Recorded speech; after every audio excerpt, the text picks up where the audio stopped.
السلام عليكم ورحمة الله وبركاته. طلابنا طلاب الصف الثاني الثانوي، يا رب دايما تكونوا كده في صحة وخير وسعادة يا رب إن شاء الله. معادنا مع محاضرة مهمة من محاضرات مادة الفيزياء، وعايزك على قد ما تقدر تركز في المحاضرة النهاردة، ألا وهي القوة وقوانين نيوتن. لما نبدأ كده يا شباب، سمي الله كده وقول بسم الله الرحمن الرحيم. أولا، يعني ايه اصلا قوه؟ تعال بص كده معايا. القلم ده ساكن ام متحرك؟ ساكن، صح؟ لو انا رحت جاي زقه بايدي هيحصل له حاجه، هيتحرك، صح؟ انا اثرت على القلم ده بقوه، حلو؟ فعمل ايه؟ خلاه من حاله سكون الى حاله ايه؟ الى حاله حركه. فلما بدأ يعرف اصلا يعني ايه اصلا لفظ قوه، قال لك ايه هي القوه؟ قال لي القوه ديت هي عباره عن مؤثر خارجي بيبدأ يأثر على الجسم، فيحاول او يغير من حالة الجسم. يعني ايه الكلام ده؟ يعني لو انا عندي جسم ساكن ورحت جاي مأثر عليه بقوة، ايه اللي يحصل له؟ هيبدأ يتحرك. طب لو انا عندي جسم متحرك، زي مثلا انا واقف زي كده وانت شطت عليا كورة، الكورة اللي جايه عليا دي متحركة ام ساكنة؟ متحركة، صح؟ فانا بحاول ان انا اصدها، فانا بأثر عليها بقوة عشان اغير حالتها من حالة ايه لحالة ايه؟ من حالة حركة الى حالة ايه؟ الى حالة سكون. فلما بدأ يعرف القوة قال لي هي عبارة عن مؤثر. ماله؟ مؤثر خارجي يؤثر على الجسم فيغير أو يحاول تغيير حالة الجسم. يعني القوة دي بتأثر على الجسم، ممكن تغير حالته. يعني ممكن تغير حالته من حالة سكون أدفعه بقوة فخليه في حالة حركة، أو من حالة حركة فأحاول أأثر عليه بقوة فخليه في حالة سكون. وممكن بحاول، يعني أنا لو عندي جسم زي كده زي الحيطة دي وبدأت أزق فيها، هل هتتحرك معايا؟ لا، مش هتتحرك. ليه؟ إن قوتي أقل من القوة اللازمة عشان أحركها. فأنت كده بتحاول إن أنت تغير من حالتها، فبيتقال على اللي أنت عملته دي حاجة اسمها إيه؟ قوة. يبقى القوة هي عبارة عن مؤثر خارجي بيبدأ يأثر على الجسم فيغير أو يحاول من تغيير من حالة مين؟ من حالة الجسم. القوة يا شباب بدها رمز الاف. دي رمزها رمز ايه؟ رمز الاف. تعالى كده معايا. عندي بعض العلماء يا شباب، وبالأخص العالم نيوتن والعالم جاليليو، العالمين دول يعتبر اهتموا بدراسة القوة. عشان كده لما اجي اتكلم على وحدة القياس بتاعة القوة فهي بالنيوتن نسبة لاسم العالم. والنيوتن اصلا هو عبارة عن كيلو جرام في المتر في الثانية -2. ده وحدة مين؟ وحدة القياس. كيلو جرام في المتر في الثانية سالب مين؟ في الثانية -2.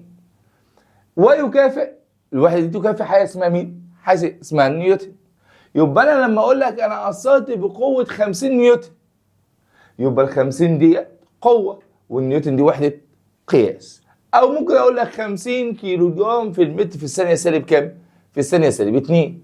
طب لو أنا بتكلم على صيغة أبعاد،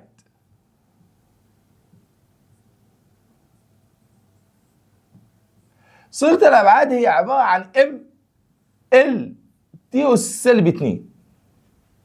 دي حاجة اسمها صيغة مين؟ صيغة أبعاد. يبقى القوة تعرفها مؤثر خارجي بيبدأ يأثر على الجسم فيبدأ يغير من حالته، سواء كانت من حالة حركة لحالة سكون، أو من حالة سكون لحالة مين؟ لحالة حركة.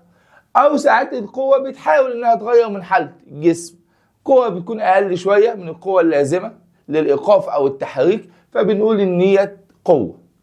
طب تعالى واحدة واحدة كده معايا. وحدة قياسها تقاس بوحدة تسمى نيوتن، وهي عبارة عن كيلو جرام في المتر في الثانية سالب 2. صيغة أبعادها MLT أس سالب 2.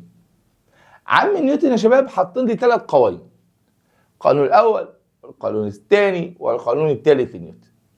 الأول والثالث لزاز حلوين سهلين، الثاني هيبقى فيه شوية شغل شوية. بس قبل ما أتكلم على قوانين نيوتن، تعالى أفكرك بحاجة صغيرة خدتها في الرياضة السنة دي، حاجة اسمها محصلة القوة. يعني ايه اصلا محصلة قوة؟ بص يا شباب، المحصلة حاجة من 3. لو انا عندي جسم اهو، والجسم ده ورحت جاي مأثر عليه بقوة مقدارها 3 نيوتن، وانت ربنا اداك الصحة وجيت تساعدني ورحت جاي مأثر معايا كمان على الجسم ده بقوة مقدارها 2 نيوتن. فالسؤال، الجسم ده الجسم ده بيتأثر بكم قوة؟ قوتين، قوة 3 نيوتن وقوة 2 نيوتن. يبقى المحصلة القوة المؤثرة على الجسم في هذه الحالة، قال المحصلة القوة المؤثرة على الجسم في هذه الحالة بتكون ب5 نيوتن. لو أنا عندي قوتين في نفس الاتجاه بأثروا على الجسم، المحصلة بجمع القوتين بتوعي. المحصلة عندي بجمع ايه؟ قوتين بتوعي. اللي انت خدتها في الرياضة ان الح بتساوي ق 1 زائد ق 2. المحصلة هي عبارة عن مجموع القوتين. امتى اجمع القوتين؟ هجمع القوتين لو القوتين في نفس الاتجاه، والمحصلة بتكون في انهي اتجاه؟ في نفس اتجاه القوة. يعني انا بدفع بالقوة دي وانت بتدفع معايا بنفس الاتجاه، فالجسم هيتحرك في نفس الاتجاه اللي احنا بندفع فيه. فبنقول له والله حاجة اسمها سيجما اف. كلمة سيجما اف يعني محصلة القوة هي عبارة عن اف 1 زائد اف 2. هجمع القوتين مع بعض. يبقى امتى اجمع قوتين مع بعض؟ لو القوتين بيأثروا على نفس الجسم في نفس الاتجاه. طب واتجاه المحصلة؟ دايما اتجاه المحصلة مع نفس اتجاه القوة اللي عندي. طب لو انا عندي جسم، الجسم ده انا بشد من هنا بقوة 5 نيوتن، وانت يا صاحبي بتشد من الناحية التانية بقوة 3 نيوتن. في الحالة دي الجسم بيتأثر بكم قوة؟ قوتين، بس القوتين مع بعض أم عكس بعض. تعال نبص كده، انا بشد في الاتجاه ده وانت بتشد في الاتجاه ده، يبقى القوتين دول عكس ايه؟ عكس بعض. طب لو انا عايز احسب المحصلة، والله الجسم ده هيتأثر بقوة مقدارها 2 نيوتن. طب هيتحرك في انهي اتجاه؟ في اتجاه القوة اللي ب5. ليه؟ هو هيتحرك مع الكبير، هيتحرك في اتجاه القوة الأكبر. يعني أقدر أقول له كده إن المحصلة عندي هنا بكام نيوتن؟ ب2 نيوتن. في انهي اتجاه؟ في اتجاه الغرب، اللي هو في اتجاه القوة مين؟ الأكبر. أنا عملت إيه؟ لما يكون عندي قوتين والقوتين عكس بعض، إذا المحصلة اللي عندي سيجما اف هي عبارة عن اف 1 ناقص اف 2. هطرح القوة الكبيرة من القوة الصغيرة. طب والمحصلة هتكون في انهي اتجاه؟ دايما المحصلة في اتجاه القوة الأكبر. دايما المحصلة في انهي اتجاه؟ في اتجاه القوة الأكبر. يبقى لو عندي قوتين بأثروا على نفس الجسم، صلى الله عليه وسلم، بأثروا على نفس الجسم في نفس الاتجاه، فأنا بجمع القوتين مع بعض. لو عندي قوتين عكس بعض، قوة في الاتجاه ده في اتجاه الشرق، قوة في اتجاه الغرب، واحدة ب3 وواحدة ب5. ففي الحالة دي المحصلة هي طرح القوتين من بعضهم. طب واتجاهها؟ دايما اتجاهها يبقى في اتجاه القوة الأكبر. ده لو أنا بسأل على مين؟ على المحصلة. رقم 3، لو أنا عندي جسم أنا بأثر عليه بقوة لأعلى مقدارها 3 نيوتن، وأنت رحت جاي مأثر عليه بقوة في الاتجاه ده بكم نيوتن؟ ب4 نيوتن. هنا في قوتين متعامدتين. في قوتين ايه؟ متعامدتين. لو انا عايز احسب المحصله، صلوا على رسول الله. اولا المحصله هنا هتتحسب من نظريه فيثاغورس، ربع ربع اجمع كله تحت الجذر. واتجاه المحصله دايما اتجاه المحصله هيكون في النص ما بين القوتين. ده اتجاه المحصله بتاعتك. لو عندي قوتين متعامدتين اتجاه المحصله دايما هيكون منين؟ من النص. طب لو عايز احسب المحصله بتاعت القوه، هقول له والله جذر القوه الاولى تربيع زائد القوه الثانيه تربيع. يعني اقول له 3 تربيع زائد 4 تربيع، يبقى تديك جذر 25. جذر ال 25 بكام؟ ب5. اللي انت خدتها في الرياضه ح بتساوي جذر ق1 تربيع زائد ق2 تربيع زائد 2 ق1 في ق2 في جتا الزاويه. حلو الكلام؟ اما هنا ديت لو الزاويه عندي منفرد، هنا قوتين والقوتين متعامدتين. بما انهم قوتين متعامدتين يبقى رايح نفسه. قول له جذر ق1 تربيع زائد ق2 تربيع اللي احنا هنقول عليها f1 تربيع زائد f2 تربيع. ده لو انا عندي عايز احسب المحصله. يبقى المحصله حاجه من 3، لا جمع لا طرح لا تعامد. امتى اجمع؟ لو القوتين مع بعض. امتى اطرح؟ لو القوتين عكس بعض والمحصله في اتجاه القوى الاكبر. لو قوتين متعامدتين يبقى احسبها من نظريه فيثاغورس، جذر الاول تربيع زائد الثاني تربيع، والمحصله دايما اتجاهها من فين؟ اتجاهها من النص. ده لو انا عايز احسب مين؟ المحصله. يبقى تعالى كده واحده واحده. ايه هي القوه؟ القوه مؤثر خارجي يؤثر على الجسم فيغير او يحاول من تغيير حاله الجسم. يغير زي لو انا عندي جسم ساكن ودفعته بقوه فحركته، او جسم متحرك حبيت اصد الكره فانا هاثر عليها بقوه عشان ايه؟ اوقفها.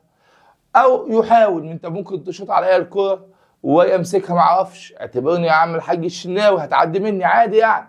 حلو الكلام؟ فلما جيت اصد الكره بتاعتي ما عرفتش اصدها، انا اثرت عليها بقوه صح، بس انا ما عرفتش اوقفها. انا هنا حاولت ان انا اوقفها. فهنا بنقول على اللي انا عملته ده ايه؟ قوه اثرت على الجسم فغيرت او تحاول من تغيير حاله ايه؟ الجسم. بعد كده قلنا وحده القياس. العلماء اللي عندي نيوتن وجاليليو. نيوتن وحده قياس القوه بالنيوتن نسبه اسم العالم، وصيغه ابعادها هي عباره عن ام ال تي سالب 2. صعبه الكلمتين دول؟ طب تعال. اولا عم نيوتن حط لنا 3 قوانين، والثلاث قوانين عايزك تشغل دماغك فيهم وتفهمهم كده واحده واحده. اولا القانون الاول بيقول لي ايه القانون الاول؟ اسمع كلام موزون وكلام طلع من عالم. بيقول لك ايه؟ بص الجسم الساكن ماله يا عم نيوتن؟ قال لي يظل ساكن. ماشي. ها، وقال لي الجسم المتحرك ماله يا اخويا؟ قال لي يظل متحرك.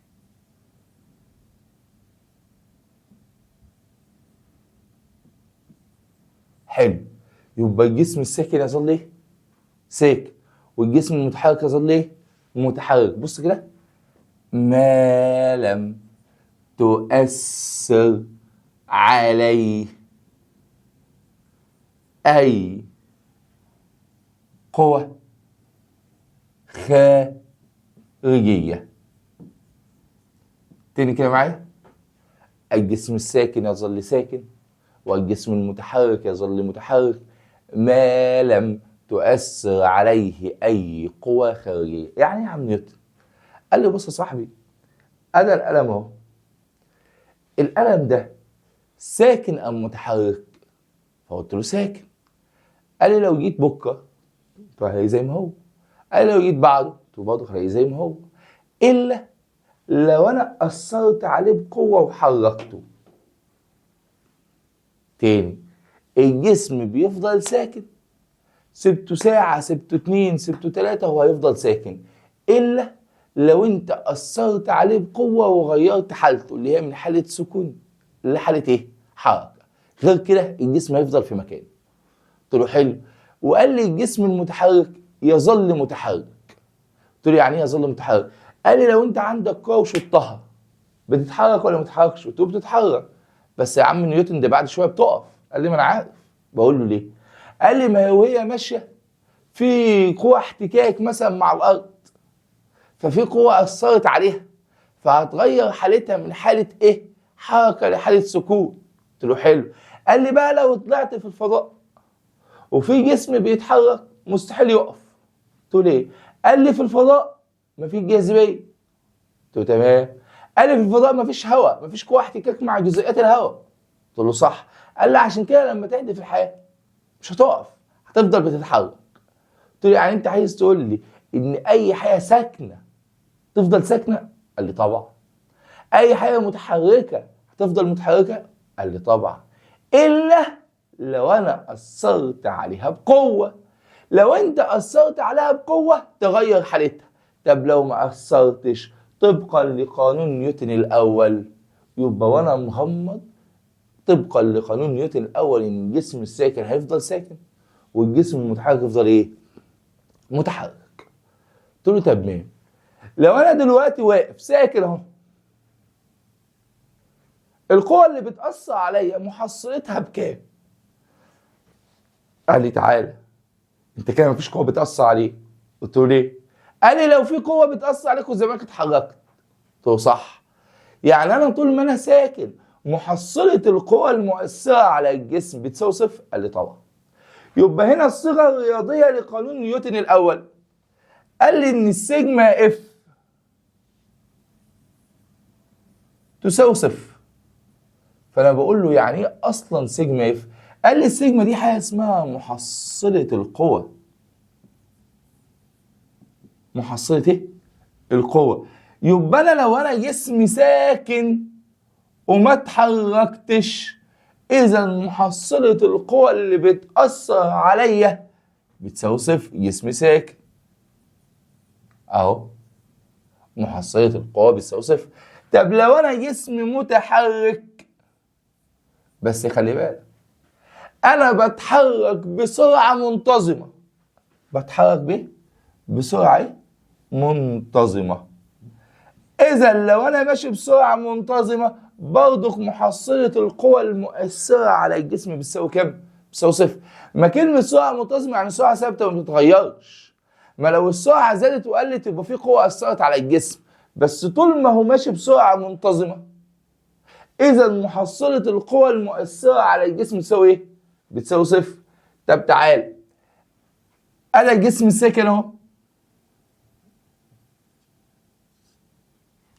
طب واللي بيتحرك بسرعة منتظمة أهو، إزاحة وزمن وخط مستقيم يمر بنقطة الأصل.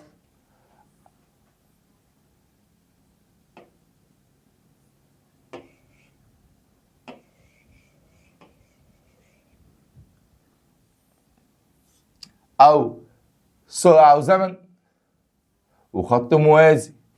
طب ما لو هو بسرعة منتظمة يبقى عجلة تحركه تساوي صفر. ادي سرعة وزمن اهو، ولا عجلة التحرك عندي بصفر اهي. دول كده جسمي بيتحرك بسرعة منتظمة. يبقى لما يقول لي في الامتحان لو انت جسم ساكن اذا محصلة القوى المؤثرة على الجسم بصفر. لو انت جسم متحرك اذا محصلة القوى المؤثرة على الجسم برضه بصفر. بس خلي بالك لازم تتحرك بسرعة منتظمة، ما ينفعش تتحرك بسرعة متغيرة. ليه؟ لو انا اتحركت بسرعة بتزيد وبتقل، اذا وانا مغمض في قوة بتأثر عليا، قوة ممكن تزود سرعتي او ممكن تقلل سرعتي. اما لو ماشي بسرعة منتظمة، سرعة ثابتة، يبقى محصلة القوة اللي بتأثر على الجسم بتساوي ايه؟ بتساوي صفر. عشان كده ممكن اقول لك بص السؤال: اي العلاقات الآتية يحقق قانون نيوتن الاول؟ مين فيهم يمكن تحقيق نيوتن الاول؟ كلمة يحقق قانون نيوتن الاول يعني محصلة القوة بتساوي صفر، يعني لا اما جسم ساكن لا اما جسم بيتحرك بسرعة منتظمة. مين فيهم اختار اي علاقة من الاربعة اللي انا راسمهم دول؟ لو جاب لي سؤال علاقات وقال لها في العلاقات اي العلاقات الآتية يحقق قانون نيوتن الاول، يبقى وانا مغمض اجي اقول له ايه؟ اللي بيحقق قانون نيوتن الاول معنى كده ان محصلة القوة بتساوي ايه؟ صفر. كلمة محصلة القوة بتساوي صفر يبقى لا اما جسم ساكن لا اما جسم ايه؟ متحرك، بس اللي متحرك بسرعة منتظمة. يبقى اختار اي حاجة من الاربع علاقات دول يحققوا قانون نيوتن مين؟ قانون نيوتن الاول. يبقى قانون نيوتن الاول بنص عليه ان الجسم الساكن يظل ساكن والجسم المتحرك يظل متحرك ما لم تؤثر عليه اي قوة تغير من حالته. محصلة القوة على الجسم تساوي ايه؟ بتساوي صفر. كلمة محصلة القوة على الجسم بتساوي صفر يعني انا دلوقتي في حالة سكون يبقى محصلة القوة عليها بتساوي صفر. لو انا ماشي بسرعة منتظمة اذا محصلة القوة المؤثرة على الجسم تساوي ايه؟ تساوي صفر. تعال ناخد مثال صغير كده واقول لك. عندي جسم اهو، والجسم ده يا صاحبي اثرت عليه بقوة لاعلى مقدارها اف، وقوة في الاتجاه ده مقدارها اف، وقوة في الاتجاه ده برضك مقداره اف. 2. عندي جسم اهو اثرت عليه بقوة من هنا اف، واثرت عليه بقوة من الناحية دي 2 اف. عندي جسم اهو اثرت عليه بقوة لاعلى بقوة مقدارها اف، واثرت عليه بقوة لاسفل بقوة مقدارها اف. عنده جسم اثرت عليه بقوة هنا 2 اف، وبقوة هنا برضك 2 اف، وبقوة لاسفل مقدارها 2 اف. ادي 4 اشكال عندي، واسأل نفسي سؤال: اي هذه الاجسام في حالة سكون؟ كلمة في حالة سكون يبقى وانا مغمض محصلة القوى المؤثرة على الجسم بتساوي صفر. انا عايز القوة بتساوي صفر. تعال نبص كده على حتة صغيرة الا وهي الاف والاف دي قوتين مع بعض ام عكس بعض؟ عكس بعض. جمع ولا طرح؟ طرح. طب القوة دي قد القوة دي فيلاشوا بعض.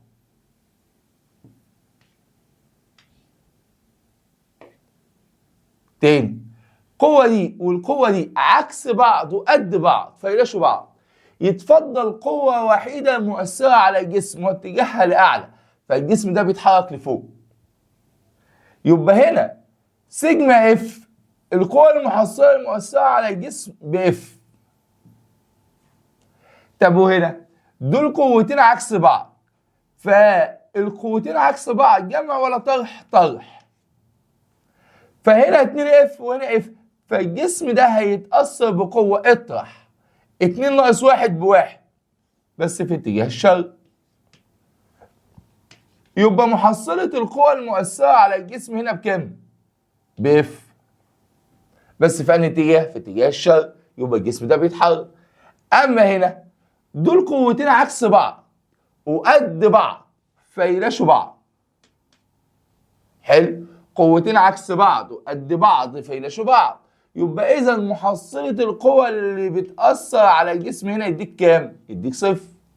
طب وده يا صاحبي قوتين عكس بعض، هنا 2 اف وهنا ب 2 اف، قد بعض وعكس بعض فيلاشوا بعض. يتفضل قوة واحدة اتجاهها لأسفل بكام اف؟ ب2. يبقى محصلة القوى اللي بتأثر على الجسم بكام اف؟ ب2 اف. يبقى مين فيهم الجسم الساكن؟ الجسم الساكن هو الرقم ده. ليه؟ عشان محصلة القوى اللي بتأثر على الجسم يديك كام؟ يديك 0. سؤال. تعال بقى نتكلم عن حاجة صغيرة ألا وهي القصور الذاتي. صلى على رسول الله. يعني ايه قصور ذاتي؟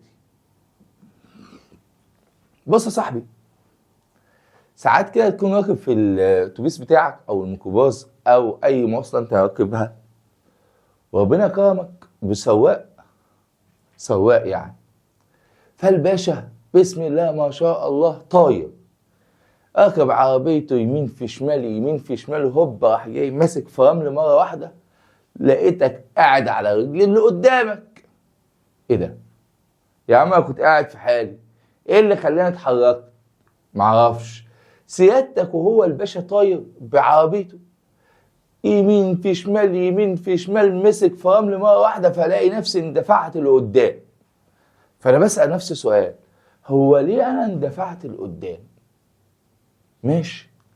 ساعات تلاقي نفسك قدام مدرسة البنات مثلا، تلاقي الشبح جايب المكنة بتاعته هو وصاحبه وراه، وراح جاي مرة واحدة، راح جاي هو واقف هو وصاحبه، فجأة الباشا راح جاي طالع. بتبص ليه زميله على الأرض تحت؟ قال لا، ايه اللي حصل؟ لما انا طلعت مرة واحدة زميلي ايه اللي حصل له؟ ده رجع لورا. ليه بقى؟ بسبب حاجة تسمى بالقصور الذاتي. ايه هو القصور الذاتي؟ بيقول لك ان الجسم الساكن بيميل انه يفضل ساكن، والجسم المتحرك بيميل انه يفضل متحرك. بمعنى لما انت سيادتك كنت راكب في الاتوبيس بتاعك او في العربية بتاعتك،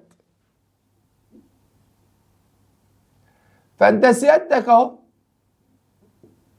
استنى، لا مش حلو،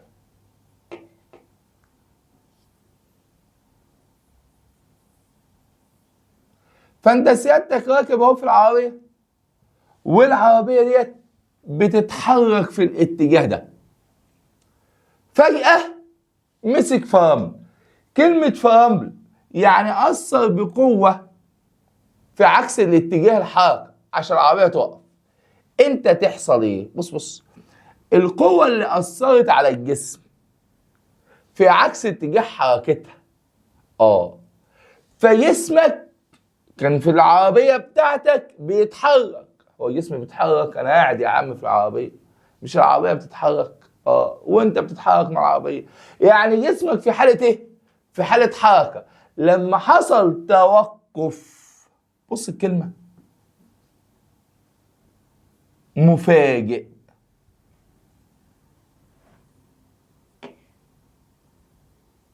لما حصل ايه؟ توقف مفاجئ. جسمك اللي بيتحرك ده عايز يفضل بيتحرك، فتندفع للأمام. طب لو أنا كنت ساكن وحصل حركة مفاجأة، جسمي بيميل إنه يفضل في حالة السكون فيندفع للخلف. فبيقول لك الجسم الساكن يظل ساكن، والجسم المتحرك يظل ايه؟ متحرك. قصور الذاتي بيقول لي ان الجسم الساكن يميل الى حالة السكون، والجسم المتحرك يميل الى حالة مين؟ الى حالة الحركة. زي المروحة اللي عندك في البيت، لما تيجي في المروحة هي بتقف مرة واحدة؟ لا، تلاقيها لسه عمالة تلف. ليه؟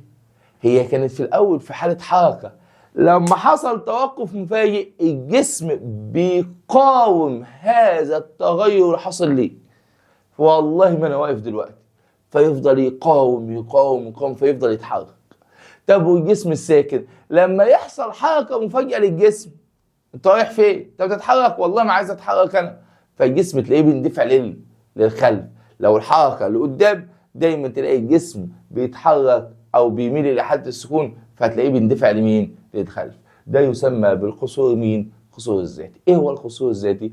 قال يميل الجسم الساكن ان يظل ساكن، ويميل الجسم المتحرك ان يظل متحرك. من الامثله اللي عندك اللي هو اندفاع راكب سياره للامام في حاله التوقف المفاجئ، اندفاع راكب سياره للخلف في حاله الحركه المفاجئه، استمرار دوران المروحه. سيادتك ده كلها من امثله القصور الذاتي. ماشي. ويسمى قانون نيوتن الأول بقانون القصور الذاتي. ليه سميته بالقصور الذاتي؟ بيقول لي بالقصور الذاتي لأن الجسم يكون قاصر بذاته على تغيير حالته. الجسم ما بيقدرش يغير حالته، هو عايز حد يغيرها له من حالة سكون لحالة حركة، أو من حالة حركة لحالة إيه؟ لحالة سكون. صعبة الكلمتين دول؟ صعبة حاجة اسمها القصور الذاتي.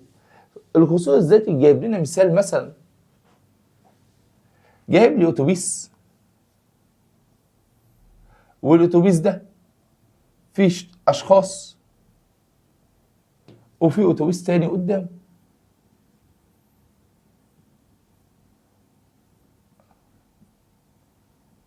بس الاتوبيس ده بيتحرك والاتوبيس ده ساكن. ربنا كرم والاتوبيس ده لبس في ده متحرك، لما خبط في ده حصل له توقف مفاجئ، فتلاقي الاشخاص دول بيندفعوا للامام. ده ساكن، لما اتخبط من ورا فحصل له حركه مفاجئه، فالاشخاص دول يندفعوا لمين؟ يندفعوا للخلف. وعلى فكره سؤال يجي قبل كده في امتحانات بس التابلت، يعني كان على نظام اولى ثانوي، ايام ما كان في اولى ثانوي فيها فيزياء، ايام الزمن الجميل يعني، الحمد لله على كل حال. فالسؤال ده كان جايب لهم كده اتوبيسين خبطوا في بعض، فالناس الاتوبيس اللي بيتحرك وهو لما يصطدم هيحصل له توقف مفاجئ فهيندفع للامام، اما الساكن لما يحصل له حركه مفاجئه فالاشخاص اللي فيه هيندفعوا للخلف. هو بيتحرك في الاتجاه ده فالاشخاص بيندفعوا للخلف، هو حصل توقف مفاجئ فالاشخاص بيندفعوا للامام. صعبه حاجه اسمها القصور الذاتي. طب تمام، تعالى يا صاحبي بعد كده، الا وهي امكانيه ايقاف الاجسام. صلوا على رسول الله صلى الله عليه وسلم. اشرب بس معلش. تعالوا كده يا شباب نتكلم في حته صغيره، الا وهي امكانيه ايقاف الاجسام. تعالى اسالك سؤال، لو انت في المدرسه وبتلعب انت واصحابك وفي 2 سيادتك عايز توقفهم، واحد تخين قوي واحد رفيع قوي، بس ال2 بيتحركوا بنفس السرعه، مين سيادتك تروح توقفه؟ يبقى قاعد تخين وامسك في ده. ليه يا عم؟ التخين هياخدك ويمشي. حلو، يبقى عشان توقفه انت اعتمدت على الكتله، صح كده؟ طب تعالى لو انا سالتك وقلت لك انت عندك 2 وال2 رفيعين، بس واحد ماشي بسرعه كبيره وواحد ربنا مديه الصحه ماشي على قده، فانا لما اروح اوقف واحد فيهم، مين اسهل ان انا اوقفه؟ اللي ماشي بسرعه قليله. فانت لما تيجي تبص على امكانيه ايقاف الاجسام، امكانيه دي كده، امكانيه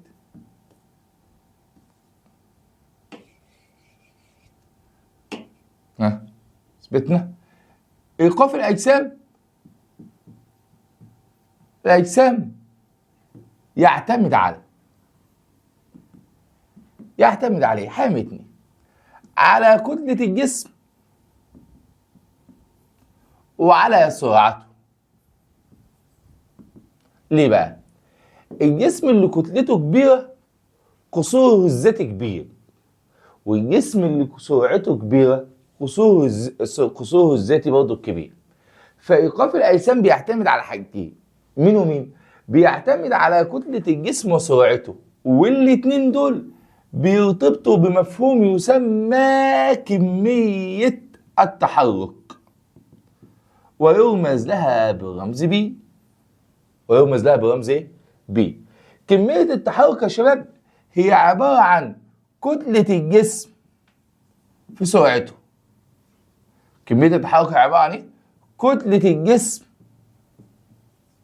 في سرعته. يبقى تاني كده معايا، إمكانية إيقاف الأجسام بتعتمد على حاجتين. بتعتمد على إيه؟ بتعتمد على الكتلة وعلى السرعة. حلو؟ تعتمد على الكتلة وعلى مين؟ وعلى السرعة. حلو.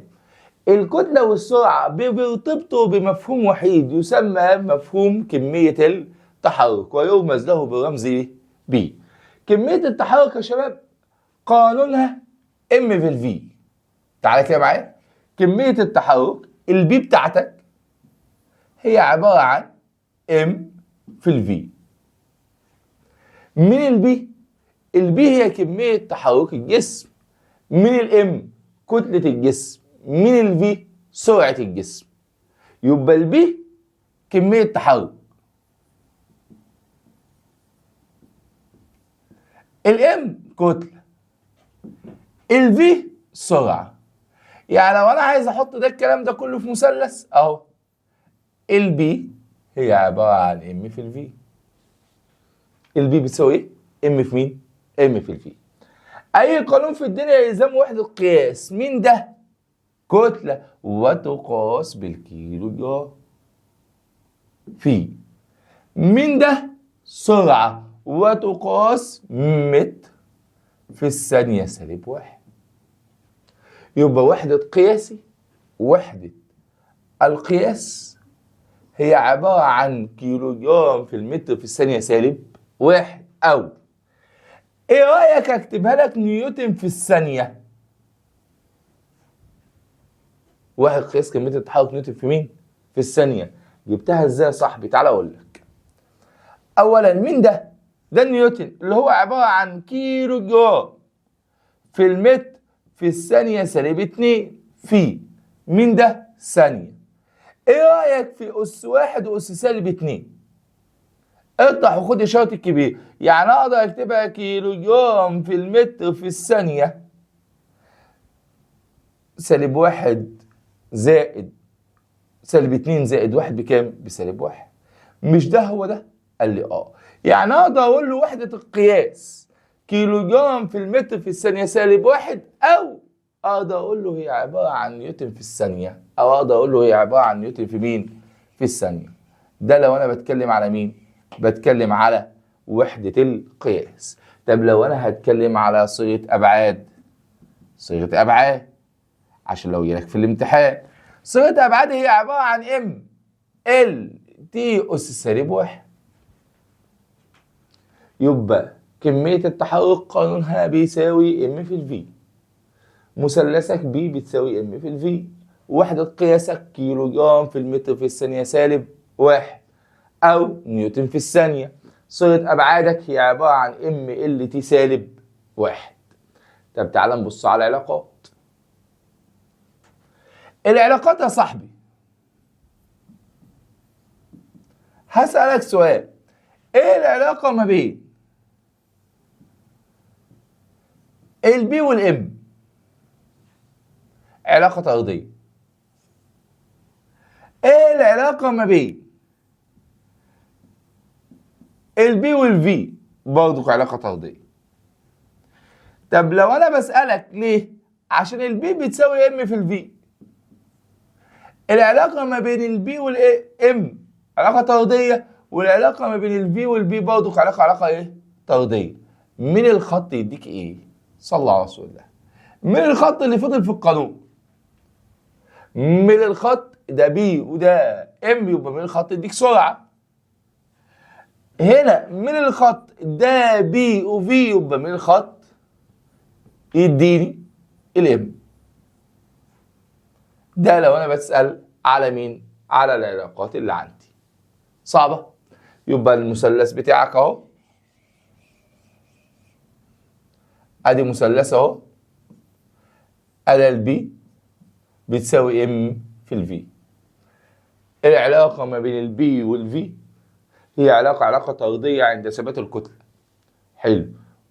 العلاقة ما بين البي والام هي علاقة طردية عند ثبات ايه؟ السرعة. ادي العلاقات بتاعتك. 2. تعال اقول لك على حاجة صغيرة. لو سألني على حاجة اسمها معدل التغير في كمية التحرك. معدل التغير اللي هي الدلتا، كمية التحرك اللي هي البي، هي عبارة عن B2 ناقص B1. كلمة B2 ده عبارة عن M في الفي ناقص B1 هي برضه M في الفي. بس هنا اقدر اقول له هنا ان الB2 هي كمية تحركي بعد، وهنا كمية تحركي قبل. بمعنى ايه؟ بمعنى لو انا عندي جسم، عارفين الكرة المطاط مالها؟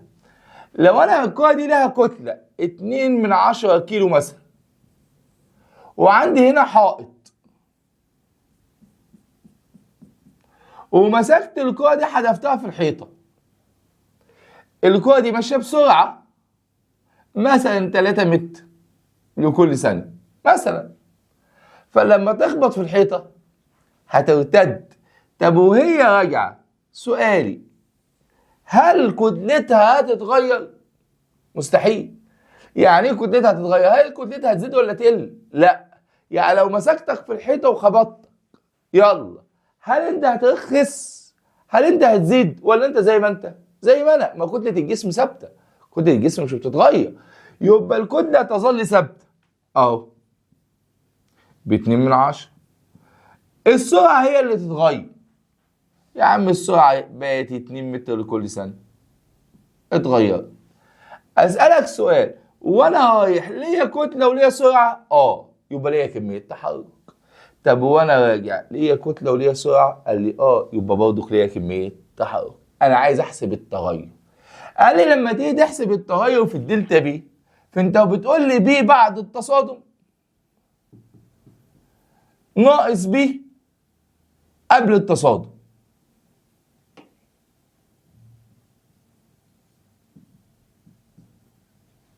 طب القانون بتاع البي مش هو عبارة عن ام في الفي ناقص ام في الفي؟ هل الكتلة اتغيرت؟ لا طبعا. فانا اقدر اخد الكتلة عامل مشترك او اعوض في القانون على طول. بس هنا لما تيجي تعوض، خلي بالك ان السرعة ديت هتاخد اشارة سالبة اللي هي B2. ليه تاخد اشارة سالبة يا مستر؟ قال لي تاخد اشارة سالبة عشان الجسم يرتد في عكس الاتجاه، فلما يرتد في عكس الاتجاه الاشارة بتاعته تبقى اشارة ايه؟ اشارة سالب، عشان السرعة تبقى هنا باشارة ايه؟ باشارة سالبة. خلاص؟ عشان الجسم بيرتد في عكس الاتجاه، فالسرعة عندي هتبقى باشارة ايه؟ باشارة سالبة. تمام كده يا شباب؟ ده بالنسبة لو انا سألتك على حاجة اسمها التغير في كمية التحرك. قبل ما اشرح اي حاجة تانية، تعالى نحل شوية اسئلة كده مع بعض على حاجة اسمها قانون القوة وقانون نيوتن. الاول عندي بقول لي ايه؟ صلى الله على رسول الله، صلى الله عليه وسلم. تعالى نبدأ سؤال كده. بقول لي تسير دراجة بسرعة ثابتة، حط عليها خط. كلمة سرعة ثابتة إذا محصلة القوى المؤثرة على الجسم بصفر في اتجاه الشرق، عندما تكون القوة المحصلة عليها بكام؟ من غير ما تفكر. مش أنا قلت لك ماشي بسرعة ثابتة، يبقى محصلة القوى المؤثرة على الجسم بكام؟ بصفر. السؤال ده على الحصة اللي فاتت، عندما يكون اتجاه العجلة عكس اتجاه السرعة. حلو.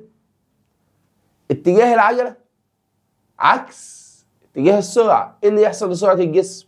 سرعة الجسم تبدأ تقل. طب لما السرعة تبدأ تقل، يبقى في قوة مؤثرة على الجسم ولا مفيش؟ طبعا في قوة بتأثر على الجسم، عشان كده سرعته عمالة ايه؟ عمالة تقل. فأنا بقول لك عندما يتحرك الجسم بعجلة عكس اتجاه السرعة، لو أنا عجلتي عكس اتجاه سرعتي، هل دي من الحصة اللي فاتت العجلة عكس السرعة يبقى تقل السرعة، ماشي. ما لقيتهاش في الاختيارات. تعال نبص، هل تقل القوى المحصلة؟ هل تزداد سرعة الجسم؟ هل تظل سرعة الجسم ثابتة؟ هل تتناقص سرعة الجسم؟ بالتأكيد تتناقص سرعة الجسم. طب السؤال اللي بعده، عندما تكون القوى المحصلة تؤثر على سيارة متحركة بصفر. لو القوة عندك بصفر، المحصلة بتكون بصفر، حامل اتنين، لا جسم ساكن لا جسم بيتحرك بسرعة منتظمة. تعال نشوف. تتحرك السيارة بعجلة موجبة؟ هل كلمة تتحرك السيارة بعجلة موجبة؟ إذن السرعة عندي بتزداد. السرعة إيه؟ بتزداد. يعني القوة بتأثر على الجسم، في قوة بتأثر على الجسم. تتحرك السيارة بعجلة سالبة، يبقى السرعة عندي بتقل. معدل التغير في السرعة بيقل. تتحرك السيارة بسرعة منتظمة، أكيد بتحرك بسرعة منتظمة. ليه بتتحرك بسرعة منتظمة؟ قال لي عشان أنا ماشي بإيه؟ القوة اللي مؤثرة اللي عندي بإيه؟ بصفر. بقول لك إيه؟ نعبر عن قانون نيوتن الثالث، لسه ما خدناهوش عموما. لكل فعل رد فعل مساوي له في المقدار ومضاد له في الاتجاه، مفيش مشكلة. الاف 1 بيساوي سالب اف 2. تعال نخش على قانون نيوتن الأول بس. ماشي. تبعا لقانون نيوتن الأول، يتحرك الجسم بعجلة ما لم تؤثر عليه أي قوة خارجية. قانون نيوتن الأول حاجة من ثلاثة: جسم ساكن، سرعة منتظمة. بما إني ماشي بسرعة منتظمة يبقى العجلة عجلة إيه؟ صفرية. يبقى هو بيتحرك بعجلة إيه؟ منعدمة. طبقا لقانون نيوتن الأول يتحرك الجسم بعجلة إيه؟ منعدمة ما لم تؤثر عليه قوة إيه؟ خارجية. ليه؟ بما إنه بيتحرك طبقا لقانون نيوتن الأول يبقى بيتحرك بسرعة منتظمة، إذا عجلته بيساوي صفر. بقول إيه؟ إذا انعدمت القوى المحصلة المؤثرة على الجسم في خط متحرك في خط مستقيم بسرعة منتظمة، فإن الجسم لو القوى المؤثرة انعدمت يبقى الجسم يمشي بسرعة إيه؟ منتظمة. هل إذا انعدمت القوى المحصلة المؤثرة على الجسم، مفيش قوة مؤثرة، هل تتوقف حركته؟ يتحرك بعجلة منتظمة؟ يظل متحرك بسرعة منتظمة. ليه؟ محصلة القوى المؤثرة على الجسم مساوي صفر، وأنا ماشي بسرعة منتظمة، فأنا هفضل ماشي بسرعة منتظمة. يسمى قانون نيوتن الأول بحاجة اسمها القصور الذاتي. يبقى الجسم ساكن إذا أثرت عليه قوة متزنة. يعني ايه قوة متزنة؟ يعني محصلتها بتساوي صفر. عشان الجسم يظل ساكن لازم القوة عليه تبقى قوة متزنة. يعني ايه قوة متزنة؟ يعني المحصلة بتاعتها بتساوي ايه؟ صفر. إمكانية إيقاف الأجسام التي تتحرك تحت القصور الذاتي تتوقف على كتلتها، سرعتها، عجلة تحركها فقط، كتلتها وسرعتها معا. طبعا كتلتها وسرعتها معا. استمرار دوران المروحة الكهربائية رغم انعدام أو انقطاع التيار بسبب القصور الذاتي.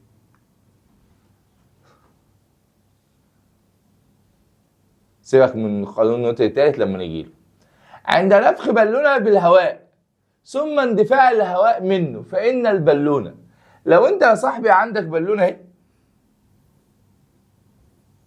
وسيادتك رحت جاي نفخ فيها هواء وسبتها، عند نفخ بالونة بالهواء ثم اندفاع الهواء منها، الهواء ده نزل، فإن البالونة تندفع إلى أعلى. لكل فعل رد فعل.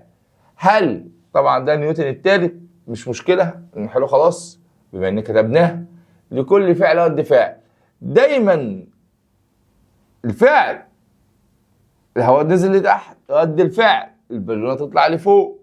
هل فإن البالونة تندفع في اتجاه اندفاع الهواء؟ طبعا لا. يمين اتجاه في عكس اتجاه اندفاع الهواء؟ طبعا في عكس الاتجاه. ده سؤال 13 لكل فعل رد فعل برضه على قانون نيوتن الثالث. سؤال 14 قانون نيوتن الثالث هو في ايه؟ وقانون الفعل رد الفعل نيوتن الثالث برضه. طب تعالى نبص. اندفاع راكب الجواد اللي هو راكب الحصان يعني للأمام إذا كبر الجواد فجأة، يعني حصل له زي ما بنقول كده وقع، يرجع ذلك إلى القصور الذاتي. عشان كده يا شباب يفضل ارتداء حزام الأمان في السيارات، عشان وانت سايق لا قدر الله لو حصل أي صدام حزام الأمان بيحميك إن انت تندفع للأمام. زي السؤال ده: يعمل على منع اصطدام السائق السيارة بالزجاج الأمامي بفعل القصور الذاتي عند الضغط على الفرامل بقوة. مين ده؟ ده حزام الأمان. لو السيارة اتحركت للأمام بشكل مفاجئ يندفع الراكب أنا هتحرك للأمام يبقى اندفع للخلف. الصيغة الرياضية لقانون نيوتن الأول: محصلة القوى المؤثرة على الجسم بصفر. ده فعل ورد فعل، ماشي. دراسة القصور الذاتي له أهمية في تجفيف الملابس، ولا الأرجوحة الحوارة، ولا الوقاية من شر الحوادث، ولا صنع غزل البنات؟ طبعا القصور الذاتي عشان ربنا يكرمك تتجنب الحوادث اللي بتحصل لك. هنعمل ايه بالملابس؟ ننشرها على الحبل. إذا كانت كتلة الجسم 4 كيلو وكتلة الجسم آخر 8 كيلو فإن القصور الذاتي كل ما الجسم كتلته تزيد قصوره الذاتي يزيد. ريح دماغك. يبقى ده فإن قصور الذاتي للجسم التاني أبو 8 هيكون قد إيه من ال4؟ هيكون ضعفه. إذا زادت كتلة الجسم إلى 3 أمثاله فإن القصور يزداد إلى 3 أمثال. يتناسب القصور الذاتي للجسم طرديا مع تناسبا طرديا مع تناسب القصور الذاتي للجسم تناسبا طرديا مع. لا، السؤال ده فيه غلط، مش مظبوط. السؤال ده مظبوط. قوة الفعل ورد الفعل متوازيتان غير متوازيتان متزنتان؟ طبعا متزنتان، بس لسه ما خدناهاش.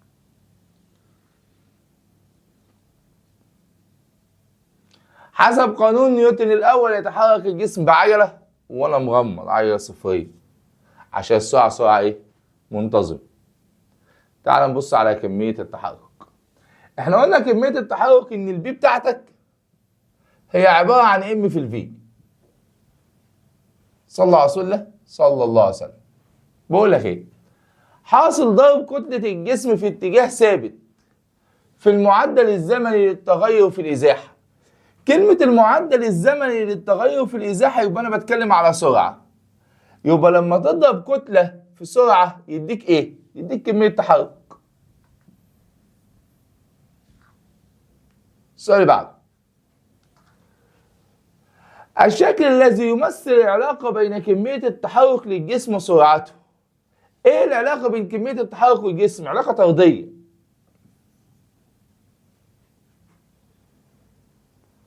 بيقول لي في السؤال: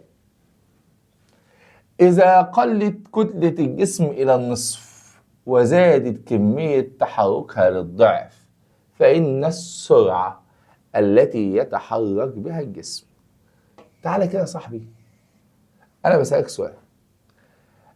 أنت قلت لي إن البي هي عبارة عن ام في الفي، صح؟ أنا دلوقتي بقول لك إيه؟ لو الكتلة قلت للنص وكمية التحرك زادت للضعف فإن السرعة. لما تيجي تحل السؤال ده صلى الله عليه وسلم احسب الام الأول. الام قانونها ايه؟ بتساوي بي على الفي.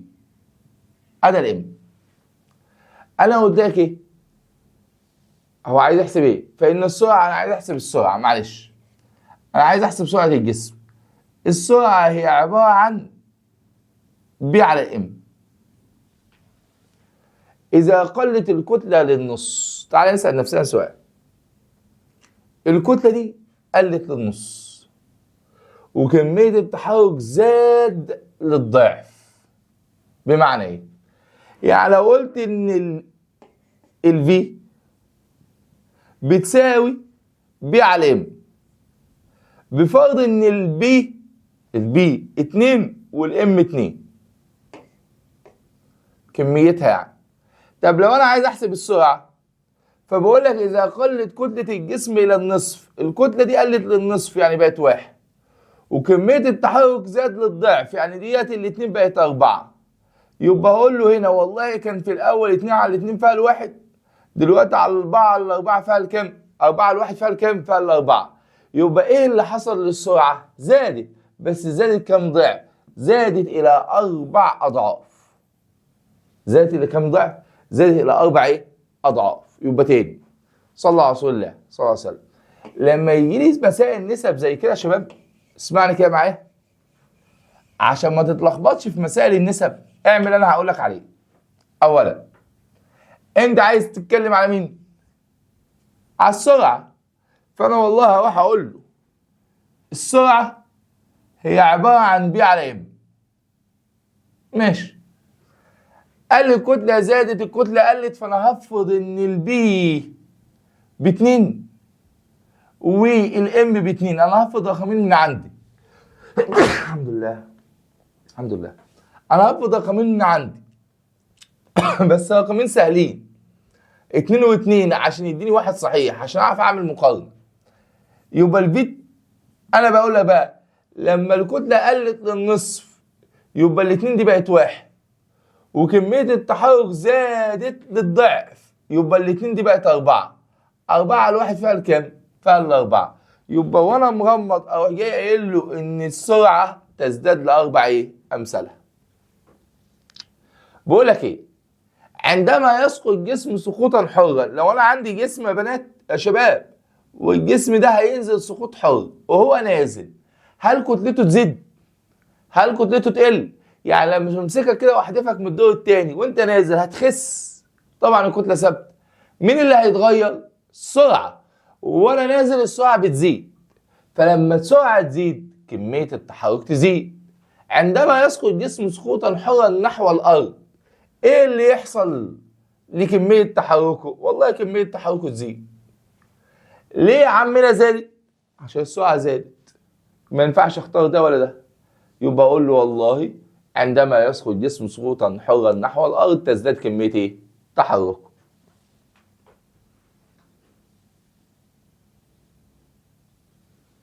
بقول ايه في السؤال؟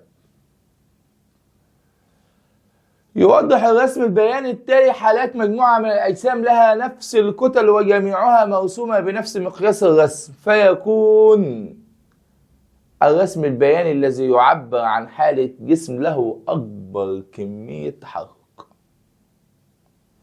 هي البي ام في الفي، وكتلة الجسم ثابتة، وأنا راسم لك علاقة إزاحة وزمن. إيه ده؟ علاقة إزاحة وزمن؟ يبقى أنا بتكلم على مين؟ على سرعة. فأنا بسألك أنا عايز أكبر كمية تحرك، يبقى أنا بتكلم على أكبر مين؟ على أكبر سرعة. أكبر سرعة أكبر زاوية. أكبر مين؟ مين أكبر زاوية عندك هنا؟ اللي هي 80. هنا الميل الزاوية كبيرة، فالميل كبير فالسرعة كبيرة، فاللي أكبر سرعة يبقى أكبر كمية تحرك. السؤال اللي بعده، جسم كتلته ام وسرعته في اصطدم بجدار وارتد بنفس السرعة، فإن التغير في كمية التحرك له. طب تعال، أولا مش أنت بتقول لي إن الدلتا بي هي عبارة عن بص عبارة عن بي 2 ناقص بي 1. مين بي 2؟ دي كمية تحركي بعد الاصطدام. مين بي 1؟ كمية تحركي قبل الاصطدام. فأنا بقول لك اللي هو السؤال ده اللي احنا لسه سايبينه ده اهو، لما تيجي تحسب الدلتا يا صاحبي اهو، تعالى اكتبها لك اهو. الدلتا بي هي عبارة عن بي 2 ناقص بي 1. بي 2 بعد الاصطدام وبي 1 قبل الاصطدام. بس قلت لك لما تيجي تعوض ادي ام في الفي ناقص ام في الفي. بس دايما سرعه الجسم في الحاله الثانيه، الجسم بيرتد في الحاله الثانيه فتاخد اشاره سالب. عشان كده هحط هنا اشاره ايه؟ اشاره سالب. فانا جيت سالت سؤال هنا، يبقى ده القانون بتاعي. عندي جسم كتلته ام وسرعته في، اصطدم بالجدار وارتد بنفس السرعه. ارتد بنفس ايه؟ السرعه. يبقى والله كتلتي في الاول بام، بعد الاصطدام برضك بام، والرجال المحترم قال لي سرعتك في الاول كانت بفي، قلت له حلو، وبعد الاصطدام برضك سرعتك بفي بس تاخد اشاره ايه؟ سالب. طب سالب ام في ناقص ام في، اقول له والله بسالب 2 ام في. بسالب 2 ايه؟ ام في. يبقى التغير في كميه التحرك هنا هيبقى بكام؟ اقول له والله بسالب 2 ام في.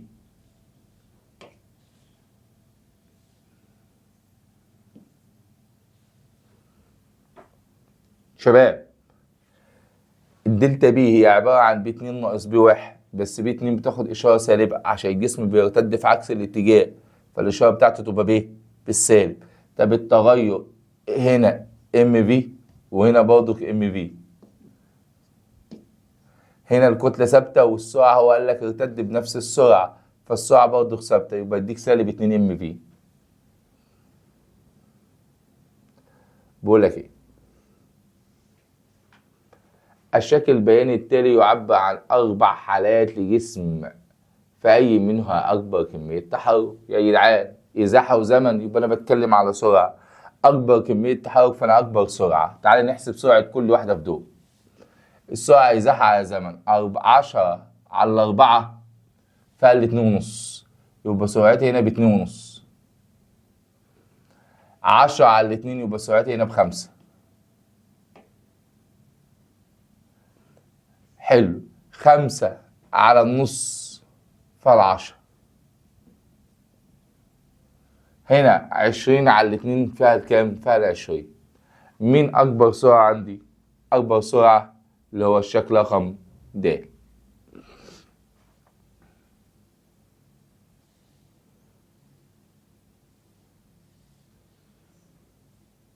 بيقول لك إيه في السؤال؟ جسم كتلته نص كيلو سقط من السكون من ارتفاع، السؤال ده على معادلات الحركة. معادلات الحركة عندك اتشالت. معادلات الحركة عندك اتشالت. ماشي، تعال نبص على السؤال الأخير. بيقول لي إيه في السؤال؟ في الشكل المقابل تكون سرعة الجسم ب. افصل دول كده عن بعض.